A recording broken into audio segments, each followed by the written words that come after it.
Hello students, मैं आपका Pradeep sir आपका बहुत बहुत स्वागत करता हूं।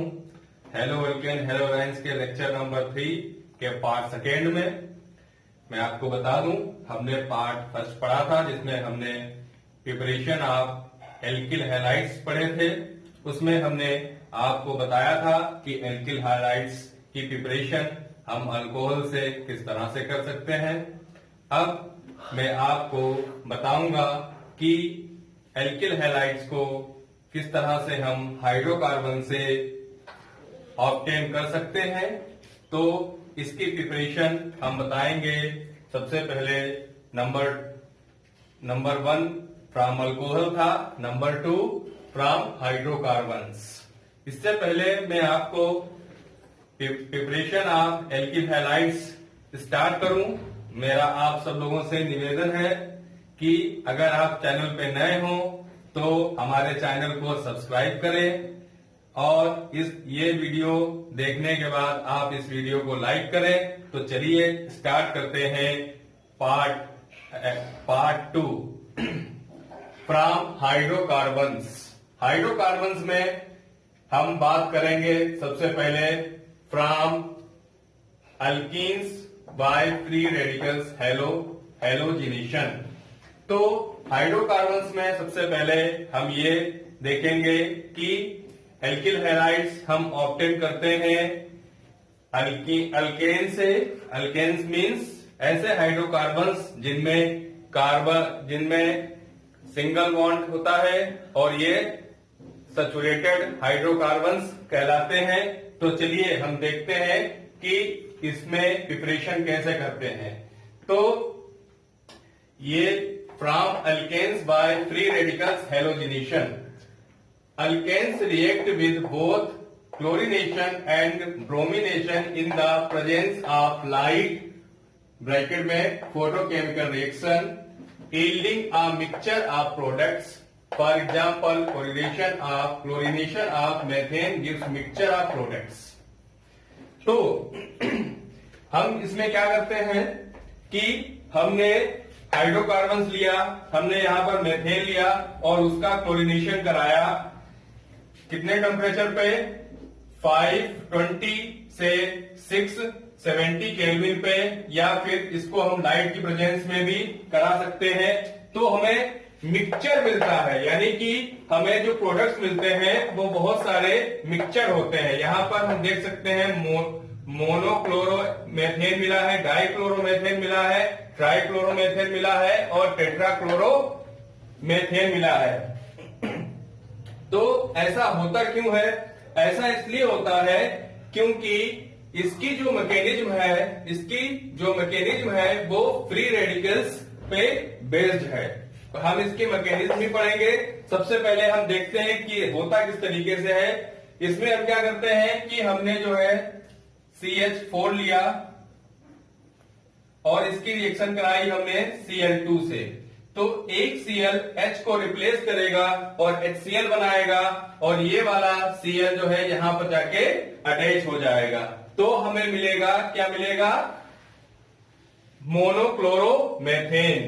फिर इसी तरीके से जब हम आगे बढ़ेंगे तो हर बार एक HCl के साथ में HCl दे देगा और रिप्लेस हुआ H की जगह पे Cl वहां पर अटैच हो जाएगा। तो इसलिए इसमें हमें मिक्सचर ऑफ क्या मिलते हैं? मिक्सचर ऑफ प्रोडक्ट्स मिलते हैं।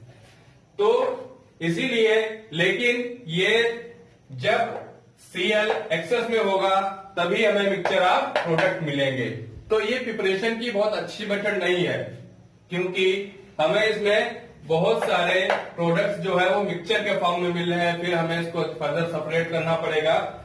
ठीक है, ये तो बात की बात है। पहले हम इसकी बात करते हैं फ्री रेडिकल मैकेनिज्म की। तो इसकी जो मैकेनिज्म है वो फ्री रेडिकल्स पे बेस्ड है। किस पे बेस्ड है? फ्री रेडिकल्स पे। चलिए हम जानते हैं कि जो फ्री रेडिकल्स हमने 11th में पढ़ रखा है, और फ्री रेडिकल्स में 3 स्टेप होते हैं। 3 स्टेप हम इस मैकेनिज्म के द्वारा आपको जो है फ्री रेडिकल्स एक बार रिवाइज भी कराएंगे और साथ ही साथ उसके तीनों स्टेप भी बताएंगे। तो देखिए क्या हुआ होगा इसमें। सबसे पहले जो स्टेप होता है उसे कहते हैं इनिशिएशन स्टेप। क्या बोलते हैं, इनिशिएशन स्टेप। तो इनिशिएशन स्टेप में क्या होता है, Cl2 molecule undergoes homolytic fission to give Cl dot free radicals. इसका मतलब ये हुआ कि जो Cl2 होता है, Cl2 होमोलिटिक फिजन के द्वारा अलग अलग होता है। होमोलिटिक फिजन क्या होता है, जब कोई भी मॉलिक्यूल्स आपस में जो इनके कोवेलेंट बॉन्ड होता है उनकी इलेक्ट्रोनेगेटिविटी सेम हो, उनकी इलेक्ट्रोनेगेटिविटी सेम हो, तो उनके बीच जब बॉन्ड टूटता है तो उसे हम होमोलिटिक फिजन कहते हैं।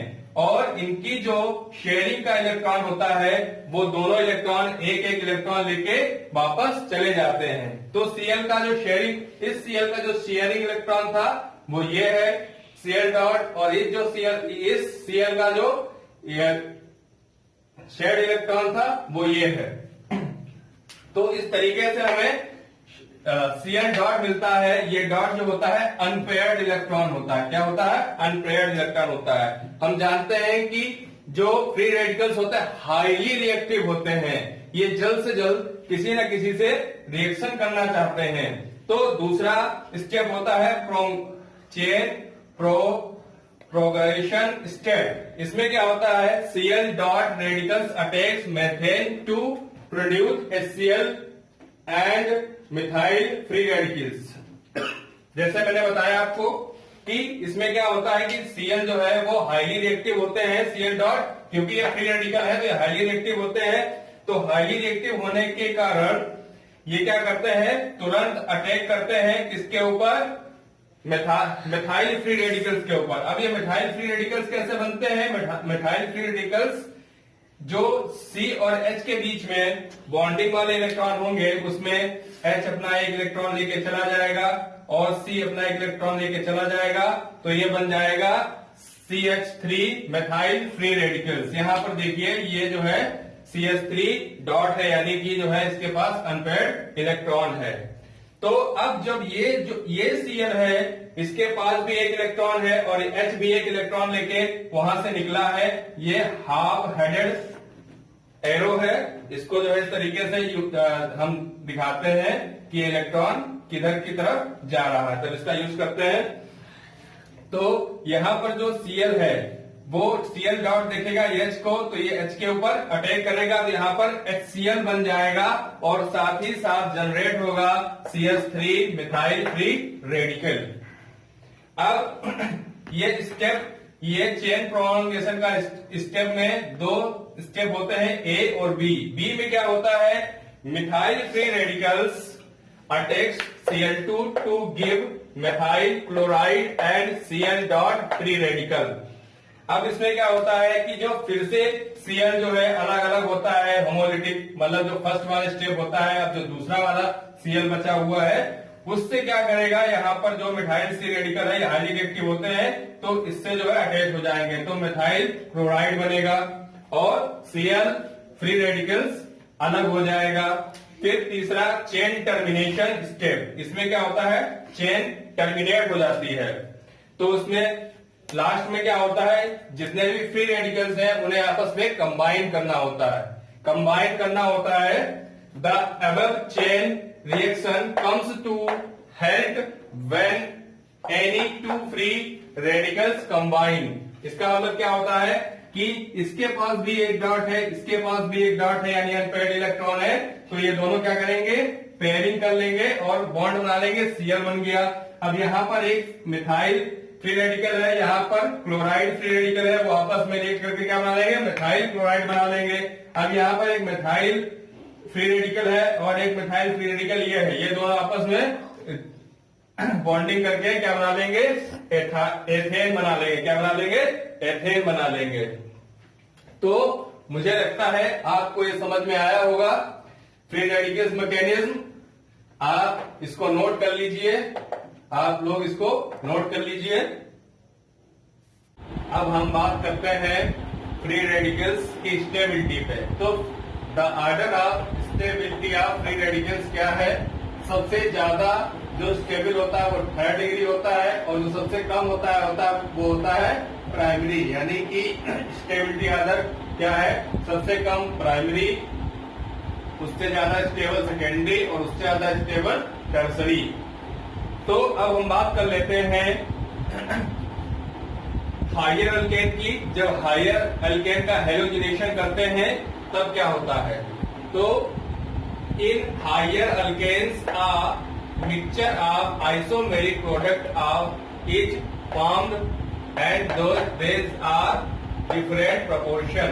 इसका मतलब क्या हुआ कि जब हम हायर अल्केन का क्लोरीनेशन या ब्रोमिनेशन करेंगे या हेलोजिनेशन करेंगे तो हमें जो उसके आइसोमेरिक कंपाउंड मिलेंगे उनका जो प्रोपोर्शन होगा वो कैसा होगा, डिफरेंट होगा। यानी कि उनमें कुछ माइनर कंपाउंड मिलेंगे और कुछ मेजर कंपाउंड मिलेंगे। चलिए हम बात करते हैं इसकी प्रोपेन की। तो प्रोपेन की बात करते हैं, हम जानते हैं कि इसकी जो मैकेनिज्म है वो फ्री रेडिकल पे बेस्ड है। जब फ्री रेडिकल से बेस्ड है तो हम यहाँ पे ये देखते हैं कि ये कार्बन है वो कैसा कार्बन है, 1 डिग्री। ये वाला कार्बन भी क्या है, 1 डिग्री है। और ये वाला कार्बन कैसा है, 2 डिग्री है। तो जब क्लोरीनेशन करेंगे तो हमें इसमें 2 टाइप के मिक्सचर प्रोडक्ट मिलेंगे। जो Cl 1 डिग्री पे लगेगा, वो चाहे यहाँ लगे चाहे यहाँ लगे, तो वो माइनर फॉर्म में होगा। और जो Cl हमें सेकेंड डिग्री कार्बन पर लगेगा वो मेजर प्रोडक्ट होगा। जो 1 डिग्री पे मिलेगा प्रोडक्ट उसका नाम होगा 1-क्लोरोप्रोपेन और वो 44% होगा। जो 2 डिग्री पे होगा, जो 2 डिग्री पे Cl जब लगेगा हमें प्रोडक्ट मिलेगा वो होगा 2-क्लोरोप्रोपेन और ये 56% होगा। ये मेजर फॉर्म में होगा। ठीक है, चलिए हम देखते हैं कि जब हम Br के साथ में यानी कि ब्रोमिनेशन कराते हैं तो क्या होता है। जब हम ब्रोमिनेशन कराते हैं तो हमें माइनर और मेजर प्रोडक्ट क्लोरीनेशन की तरह ही मिलते हैं, यानी कि 1-ब्रोमोप्रोपेन यानी 1 डिग्री कार्बन वाला माइनर फॉर्म में, और जो सेकेंड डिग्री कार्बन वाला प्रोडक्ट है वो मेजर फॉर्म में मिलता है। लेकिन यहाँ पर जो है डिफरेंस बहुत ज्यादा है।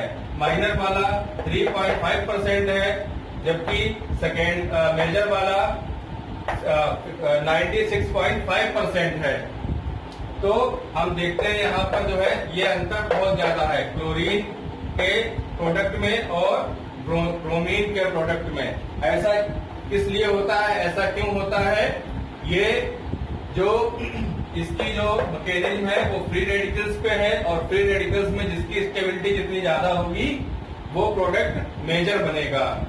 लेकिन क्लोरीन जो है इस तरीके से काम नहीं करता है, जबकि ब्रोमीन इसी तरीके से काम करता है, यानी जिसकी स्टेबिलिटी ज्यादा होगी उसी को मेजर प्रोडक्ट देगा। लेकिन क्लोरीन इस तरीके से काम नहीं करता है। आपको यहाँ दिख रहा होगा कि 1 डिग्री की स्टेबिलिटी कम है तो माइनर में मिला है, और सेकेंड डिग्री की स्टेबिलिटी ज्यादा है तो मेजर में मिला है। लेकिन जब हम दूसरे अल्केन्स में बात करेंगे यानी कि जहां पर 3rd डिग्री भी होगा वहां पर क्लोरीनेशन अपना प्रोडक्ट चेंज कर देगा। वो क्यों करता है, इसके लिए एक प्रिंसिपल है, रिएक्टिविटी एंड सेलेक्टिविटी। अब मैं इसके बाद पहले आप इसको नोट कर लीजिए और अगले लेक्चर में आपको मैं रिएक्टिविटी और सेलेक्टिविटी लेक्चर के बारे में बताऊंगा और साथ ही साथ ये भी बताऊंगा कि परसेंटेज कैसे निकालते हैं। तो अगला लेक्चर जो मेरा होगा वो होगा रिएक्टिविटी सेलेक्टिविटी प्रिंसिपल पे। और इसी के साथ मैं आप सबको जो है नमस्ते करता हूँ। नमस्ते।